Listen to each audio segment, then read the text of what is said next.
নাক টিপলে দুধ বের হয়ে আসছে ভালোবাসার সাজেশন নিতে। এত পাকনা পাকনা কথা বলিস আর মেয়েটাকে প্রপোজ করবি তাও পারতেছিস না।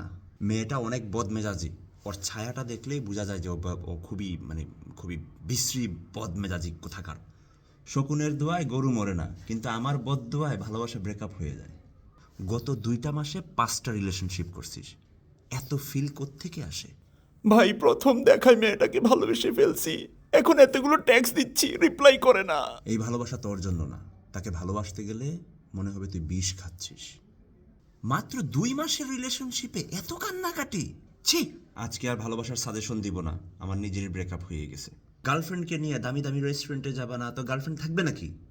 আমাকে দেখো, আমার তো গার্লফ্রেন্ডই নাই। ইউ মিন এইটাই তোর লাস্ট রিলেশনশিপ? এইটা যদি ব্রেকআপ হয় তাহলে তুই কি মরে যাবি? ভাই, বাহিরের কথা বাহিরে থাক, মনের কথা মনে থাক। এইসব রিলেশনশিপে গিয়ে লাভ নাই, পড়াশোনায় মনোযোগ দাও।